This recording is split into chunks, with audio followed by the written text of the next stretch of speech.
Let us call upon that Spirit that moves among us, below us, above us, and through us. Let us call upon those who have gone before us, who are of the Spirit, who have shown us the way, to be with us as guides and examples. Let us call upon ourselves to imagine, to hope, to dream, and to do. That the future we imagine will be a new thing and a much more and different thing than anything we can imagine. I'm the Reverend Dr. Anthony Johnson, and I welcome you to this virtual worship service of the Unitarian Church of Harrisburg. Because we cannot meet in the church building, we have changed programs around and even added programs to strengthen and serve members and friends of the church. All, of course, in this time of physical distancing.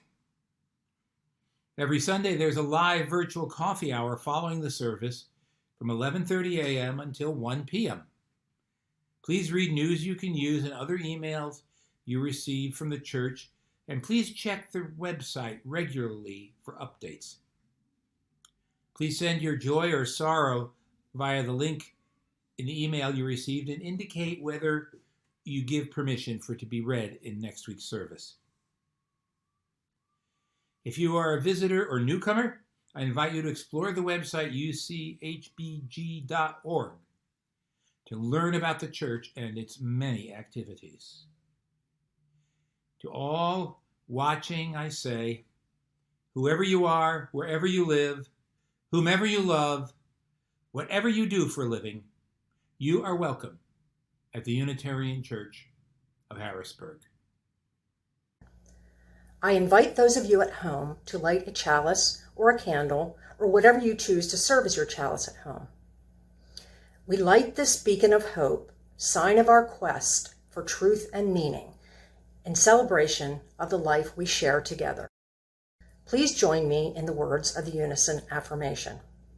Love is the spirit of this congregation, and service is our gift.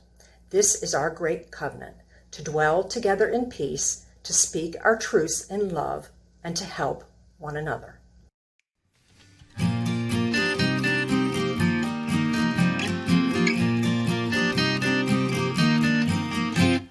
Come, take a hand. Come, give your heart. Come, as you are. Come, come, come. Lift your voice.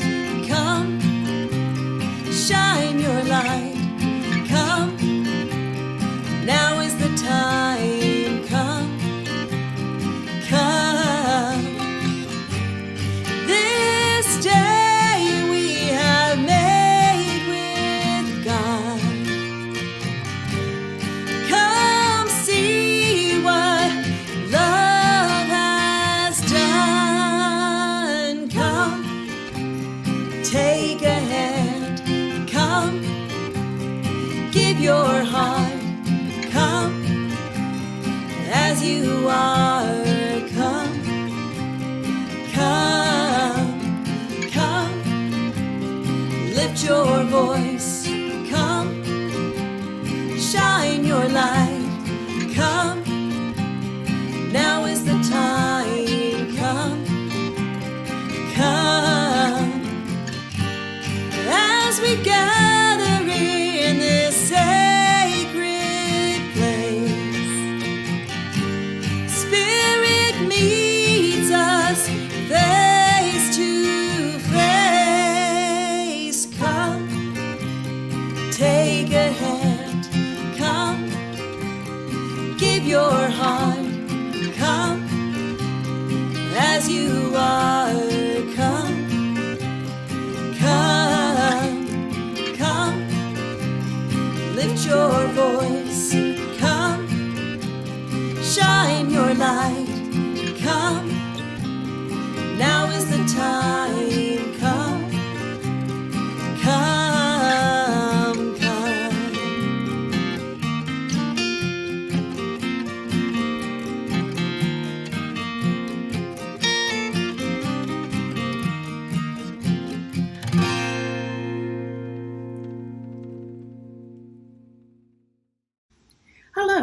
My name is Corey, and I serve as your Director of Religious Exploration. Jake has decided to join us today as we enjoy the story We're All Wonders by R.J. Palacio. Palacio shows readers what it's like to live in Augie's world, a world in which he feels like any other kid. But he's not always seen that way. We're All Wonders may be Augie's story, but it taps into every child's longing for belonging, surviving, and thriving, and to be seen for who they truly are. Let's begin our story. I know that I'm not an ordinary kid. Sure, I do ordinary things. I ride a bike. I eat ice cream. I play ball. I just don't look ordinary. I don't look like other kids. My mom says I'm unique. She says I'm a wonder. My dog Daisy agrees. But some people don't see I'm a wonder. All they see is how different I look. Sometimes they stare, they point or laugh, they even say mean things behind my back. But I hear them. It hurts my feelings. It hurts Daisy's feelings too. When that happens, I put on my helmet, I put Daisy's helmet on, and then we blast off. Up, up, up, up through the clouds, across the galaxy, all the way to Pluto. We say hello to old friends. From far away, the earth looks so small. I can't see any people, but I know they're there.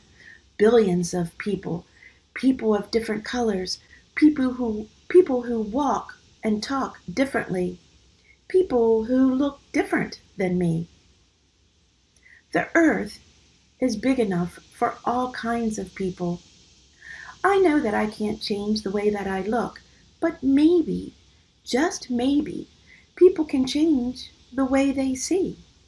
If they do, they'll see that I'm a wonder, and they'll see that they're wonders too. We're all wonders. I ask you to look with kindness, and you will always find wonder.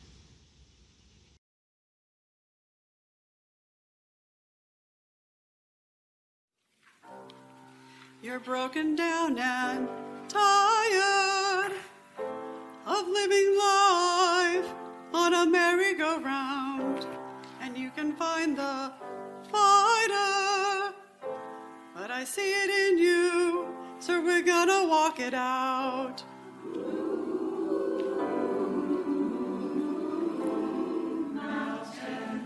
We're gonna walk it out.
When the silence isn't quiet and it feels like it's getting hard to breathe, and I know you feel like dying, but I promise we'll take the world to its feet.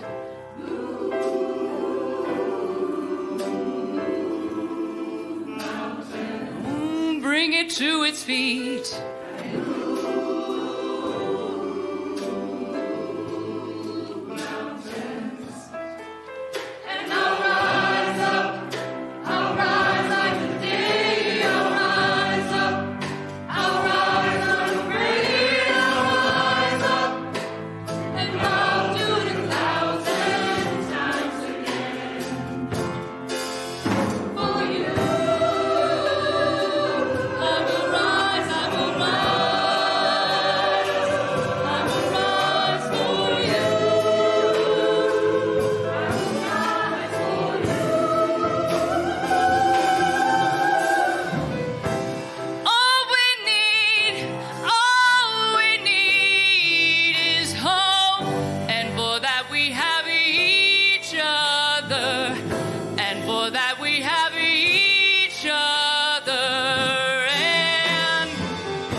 I'm going to start my member reflection with a short timeline of my life. And trust me, it is both short and relevant. So here's me, circa about 1964. I do it myself. This is an absolutely true story. Ask my mother.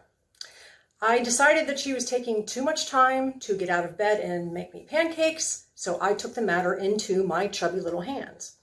And as she tells me, I had all the right ingredients, so pretty amazing for 2 years old, don't you think? So fast forward to about 1979. So I don't have time to do a wardrobe change, but you'll just have to imagine me in bell-bottom hip huggers, a peasant blouse, earth shoes, and long curly honey-colored hair. Okay, so this is after I first had my first experience with depression and anxiety, which is with me today. And my mantra at that time became, I'm tough, I'll persevere. This is not going to beat me. Fast forward once again to about 1986. Here I'm in parachute pants, Nikes, and big hair, still the curls. And I'm working a full-time job, a part-time job, and going to graduate school. My mantra at this point is, everything will always be okay if I work really, really, really hard. Okay? So I could go on with the fast forwards for a long time, but I think you probably get the point. But now I'm at middle age, and all of those mantras that have kept me afloat for 58 years are no longer true. Bad things happen to tough people and people who work really hard. Truly, I could be the poster child for this. It would not be an understatement to say that the last 2 years have been a fecal blitzkrieg. It's very destabilizing to be stripped of the mantras that have allowed me to feel safe all of these years. Now what? Now you may have noticed that all of my mantras had a common thread, that I would do it myself. But when that falsehood was uncovered and I was most vulnerable, my family and friends stepped forward and helped me to carry my burdens when I could not. They kept me sane, provided comfort, even if it was babysitting me, so I wasn't alone. It wasn't comfortable for me to allow this to happen, but the sense of well-being that it brought saved me. Now, some of these angels are listening to this as we speak, and I thank you from the bottom of my heart. Later on in the service, Reverend Johnson will be talking about the church having the financial, spiritual, and human resources to survive and thrive. And I know that we do. The church, too, has been through some tough times and made it through to the other side. And what has allowed that to happen is the incredible devotion of so many people who believe in each other. Because when you come right down to it, the church is not the building or the liturgy or the mission statement. The church is the people who care so much, who show up, who take responsibility, who do the work. It's Kel and Bill Brown who work so hard to make our virtual services a reality. It's Yvonne and Hannah who, in the midst of a challenging time, still provide beautiful music and minister to the choirs. It's Patty Hazel and her team that work their hearts out to provide us with the annual auction, which is both fun and generates revenue. It's Corey and her development of a vibrant religious exploration program for both children and adults. It's Reverend Johnson who writes thoughtful sermons. It's Amy and the rest of the worship team. It's David and the rest of the board, Sandy and the Congregational Life Committee, the lovely Lois and the Finance Committee, Rebecca and Queen Spirit, Don and the Philosophy and Literature Group, Ron and the Grounds Committee, and probably more that I forgot. To borrow a phrase, it takes a village, and that is all of us. So yes, we do have the resources to survive and to thrive. So let's keep up the good work and strive to go even higher. Many blessings to all of you who do what you do to make UCH great. Thank you. Namaste. Today, in this congregation, someone is hurting or in sorrow. Today, in this congregation, someone is anxious because of events in the world. Today, in this congregation, someone is lonely. Today in this congregation, someone is filled with joy and wants to celebrate. For all the fear and sorrow there is in the world, there are still moments of joy. I invite you to pause and reflect on what in your life today is joyful or sorrowful, challenging or helpful. To think of someone you might care for at this time.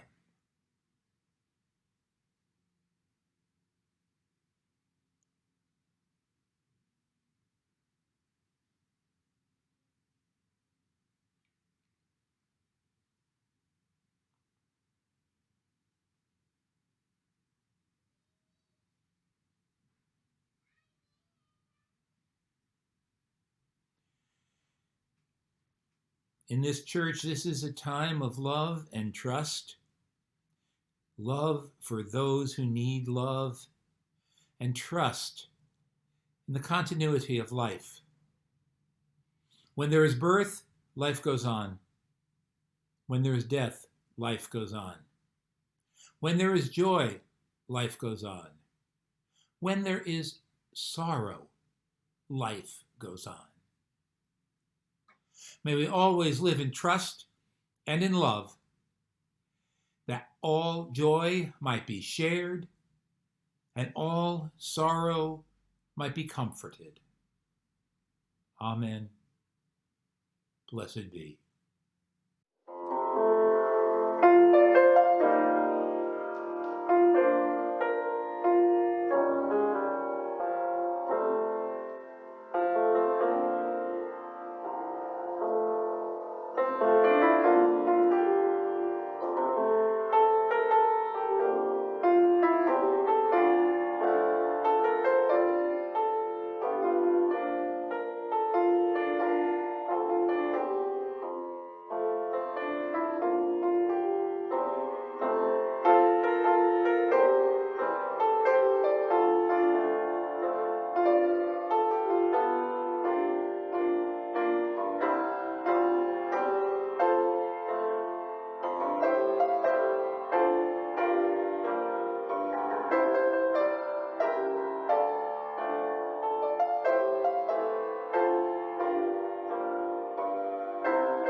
I begin with a passage from Slavoj Žižek's most recent book, published just a few weeks ago, Pandemic, COVID-19 Shakes the World.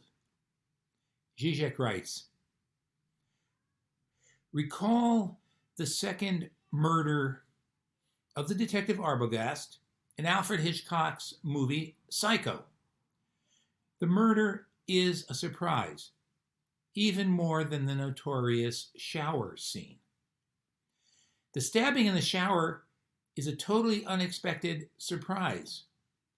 While with the detective, we know something shocking is about to happen. Indeed, the whole scene is shot to indicate it. But we are still surprised when it actually does. Why? How can the greatest surprise occur when we are told what will happen really occurs? The obvious answer is because we really didn't believe it would happen. And did not something similar take place with the spread of the coronavirus? Epidemiologists warned us about the virus. They actually gave quite precise predictions that have now been proven accurate. Greta Thunberg was right when she claimed that politicians should listen to science, but we were more inclined to put our trust in hunches. Trump used this specific word. and it is easy to understand why. What is going on is something we until now considered impossible. The basic coordinates of our normal lives are disappearing.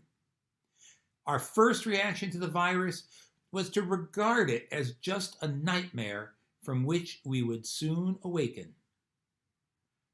Now we know this will not happen. We will have to learn to live in a viral world. A new way of living will have to be painfully reconstructed. The Unitarian Church of Harrisburg has been through a time when members feared through its survival. The years following the departure of the last settled minister in 2013 were difficult years for this church. Just a few years earlier, because of substantial growth in membership, you had begun to hold services in 2 locations. One was at Clover Lane, which had been your home for many years. The other was a century-old church building on Market Street in Allison Hill. For a few years, there continued to be substantial growth. A second minister was engaged. But there was a period of decline in numbers, in attendance, and in membership. You were served by 3 interim ministers and conducted 2 ministerial searches that did not result in the call of a new settled minister.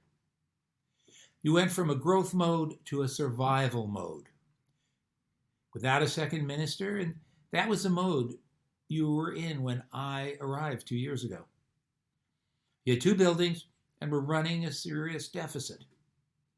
There was a fear that the church might not survive, or if it were to survive, there was the possibility that it would have to give up at least one and possibly both buildings and learn to be a church without a building.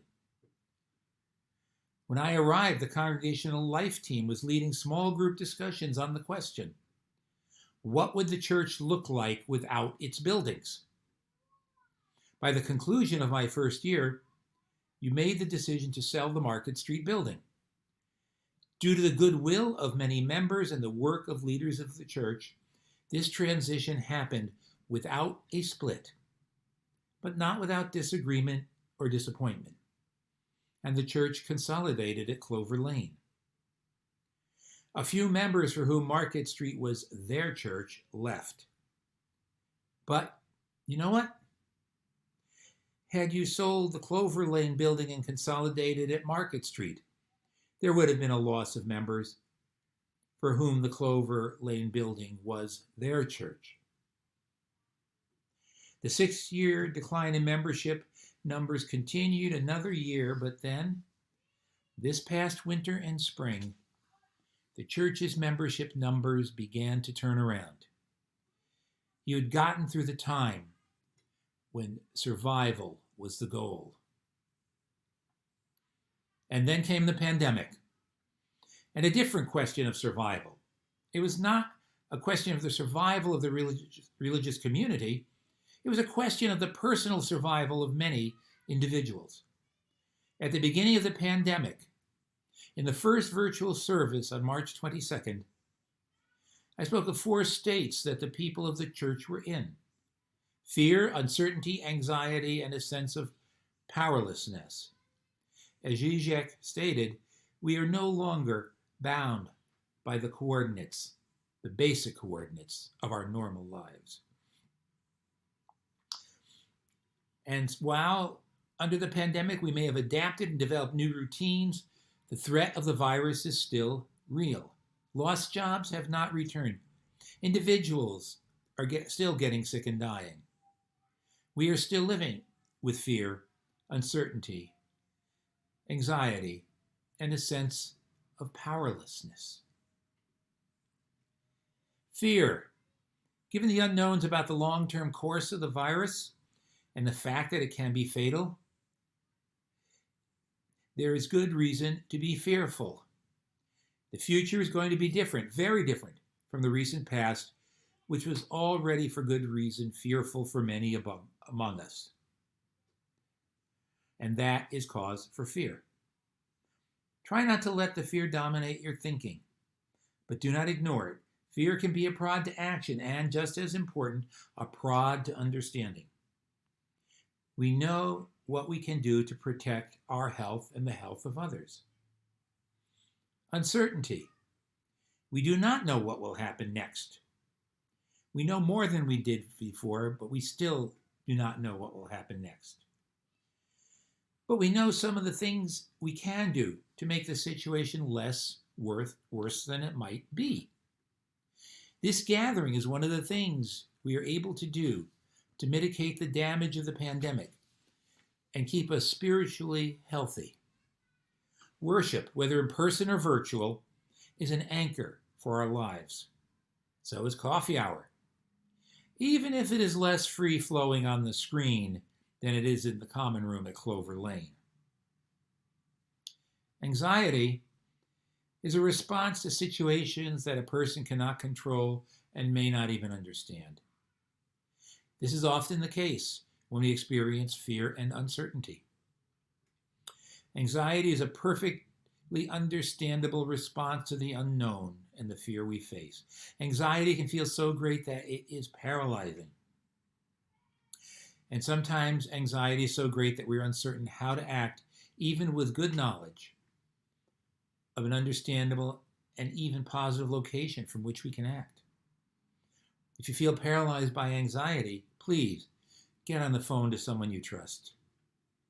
That person might just help you lower your anxiety level to where you can manage what is right in front of you. Feeling powerless. Given the facts of the pandemic, even though we know more than we knew 5 months ago, it is understandable that people may feel powerless. But of course, it's not just the virus. Events beginning in the spring with the continued murders of black men and women by police brought forth a storm of protests across the country. The lightning strike that really spread it was the police murder of George Floyd in Milwaukee. It was not the first murder of an unarmed black person by police, and there have been protests following others. But this was the one killing that not only energized black people in the communities under attack, but also white allies across the country and around the world. Defund the police?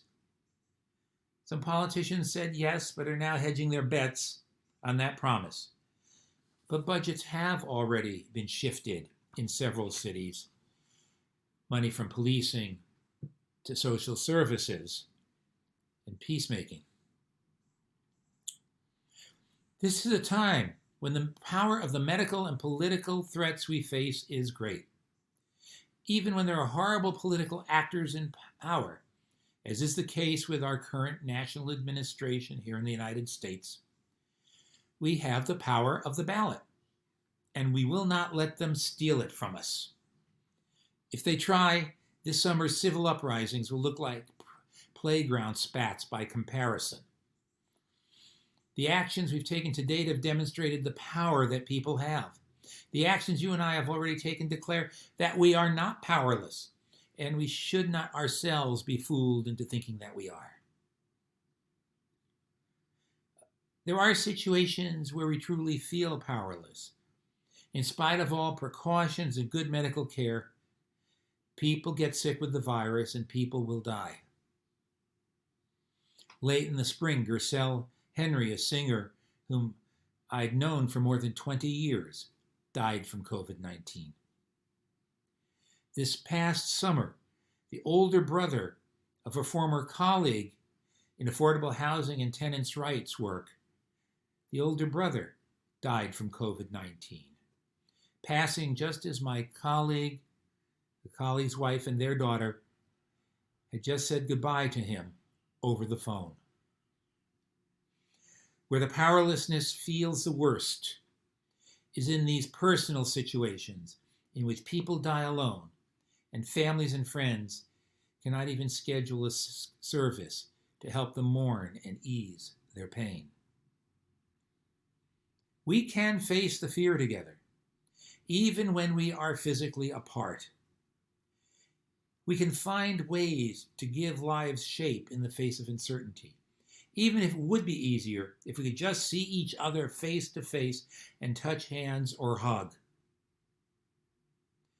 Anxiety is tough. It is hard even to pin down, but we can help each other, especially when we remember that we can face the fear, we can face the uncertainty, we can face the anxiety with others. When we know that, that is when we have power together. Even in times like these, the church and its people can do more, much more than survive. They can thrive. You can thrive. As the author Maya Angelou said, surviving is important, but thriving is elegant. If we can face fear, uncertainty, and anxiety, we can recognize the reality that by and large powerlessness is an illusion. I learned that from the Reverend James Forbes of Riverside Church and Union Theological Seminary at a Unitarian Universalist Urban Ministry Conference earlier in this century. True, some people have more power than others. That's undeniable. But you and I are not powerless. It takes some power, at least, to survive, and it takes some more power to thrive. This congregation has demonstrated that it has the power to survive. You and I can use the power we have, that survival power, in order to thrive. Here are two examples from the past church year. Beginning less than a year ago, we conducted a national search for a new director of religious exploration. This resulted in Corinna Ness coming to our church this summer. And she is already hard at work and adapting to how we do religious exploration remotely. Second example, even without the ability to conduct very many face-to-face, one-to-one meetings, the stewardship campaign was successful.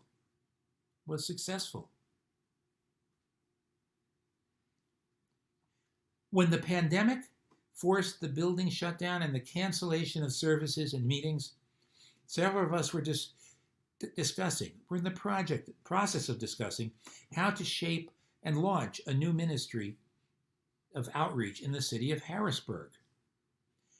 UCH can have a vibrant urban ministry even though we no longer have the building on Market Street. It is time to think about how to do outreach even while large gatherings are still prohibited and small ones are difficult. It has been 5 months and a day since the lockdown began in New York City. And I will always remember that date because it was also my birthday. New Jersey had shut down the day before. Many people have adapted and developed routines for coping. And these begin to form new coordinates, parameters for living. A few weeks ago, I was discussing music for the August 23rd service at the Community Church of New York with Community's music director, Jerry Brown. Jerry, in the course of our conversation, described the morning routine he has developed during the pandemic. One day, he goes downstairs from his second-floor apartment to the street, this is in Manhattan, and walks around the corner to the market. The next day, he comes downstairs from his second-floor apartment to the street and walks to Central Park and sits on a bench and reads. And then the next day, to the market, the day after that, to Central Park. He alternates the mornings this way. This is one way to adapt for someone who is accustomed to be almost constantly in practice, rehearsals, and performances. We have all adapted, but many of the changes are wearing on us. We would like our old routines back, But of course, we will never get our old routines back, but we will get some routines. We are already reconstructing our world by constructing new basic coordinates in our congregational life. We will reconstruct congregational coordinates through new ways to minister that we developed during the pandemic. The ease with which you adapted to virtual worship and meetings is a good start for our constructing new ways of being together that will endure beyond the lockdowns. Now, 2 years ago, you discussed in small groups what the Unitarian Church of Harrisburg would look like without a building. These conversations were going on when I joined you. You are getting a taste of that now. Given the genuine uncertainty of how the course of the virus will run, we will need to plan activities and engage as if we do not have a building. Church life after the pandemic, whenever that may be, will not be the same as church life before the pandemic. I'm not saying that everything will change and nothing will be the same. The core of what holds us together will remain. What I am saying is that living together through the pandemic will change all of us as individuals and will change you as a congregation.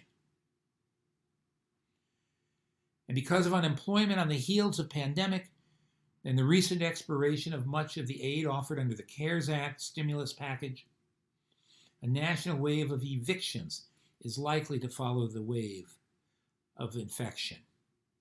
Many individuals will be thrown into survival mode, and we must be prepared as a church to stand with and support them. As for the church itself, having learned how to live in survival mode, the congregation will learn how to live more deeply and faithfully in a thriving mode with what we have learned going through survival to that stage.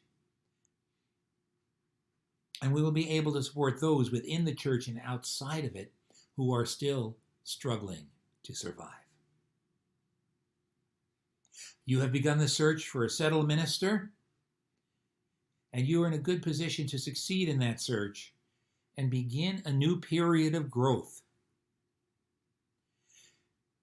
For you will have become stronger through this experience, and you will have found new and deeper ways of being that will enrich the life of this church going forward. And you are in a good position. If you live into the future, preserving what is good without trying to recreate the past, you will do well. You will not only survive, you will thrive. And so I say, may this next year be elegant. Together, let us make it a year in which the Unitarian Church of Harrisburg thrives and its members thrive. Amen. Blessed be. And we'll rise up, high like the waves will rise up, in spite of the ache we'll rise up, and we'll do 1,000 times again.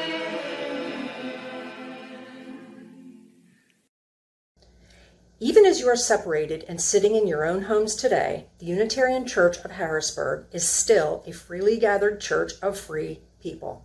The church is created, sustained, and supported by you. The ministry continues even when the building is closed. Each week we share the offering with a community organization. During August, the recipient is the Harrisburg Center for Peace and Justice. This center educates the Harrisburg community about housing issues and opportunities and provides counseling and advocacy for individual clients. It responds to daily calls about rights and responsibilities of tenants and landlords, provides assistance regarding impending eviction notices, negotiates payment plans to maintain utility services, meets with clients with credit problems, and serves as representative payee for clients with Social Security disability income who have experienced homelessness in the past. There is a link for contributing to today's plate collection in the video description below. You may have to click on the words "Show More" in order to see it. The same link is in the email that went out to members this morning. Your financial support and commitment matter. Please be generous.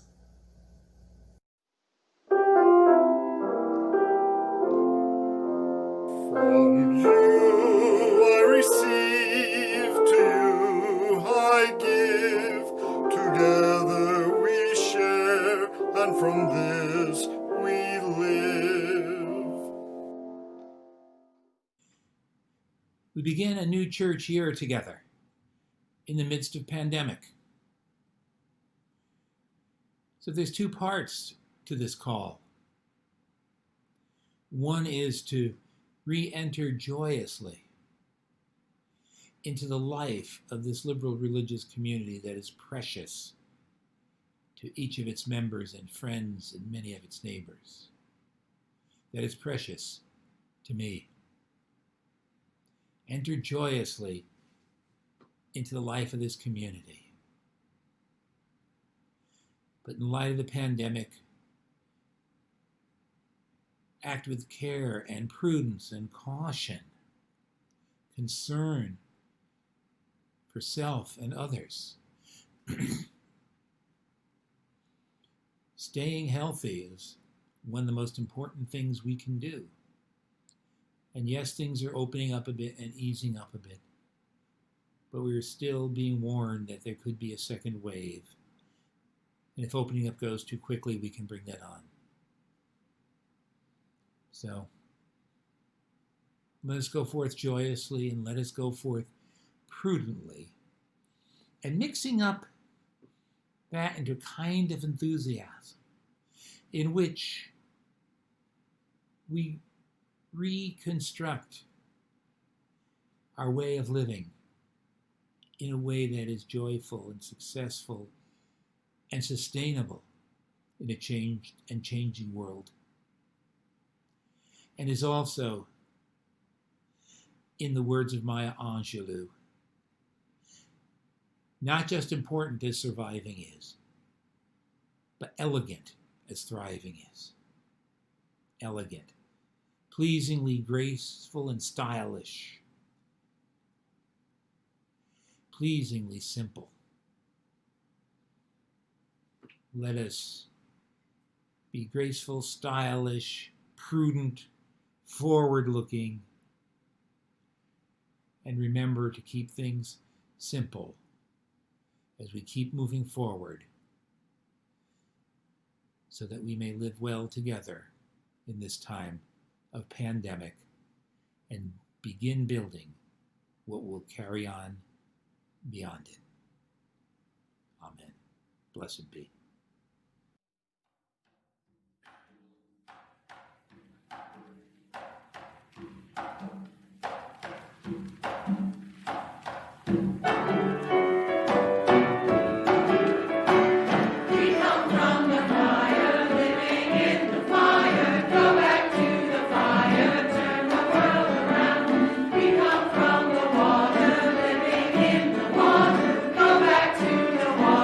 Turn the world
We close with these words from Theodore Parker.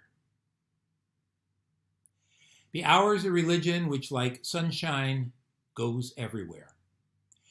Its temple, all space, its shrine, the good heart, its creed, all truth, its ritual, works of love, its profession of faith, divine living. Amen. Blessed be.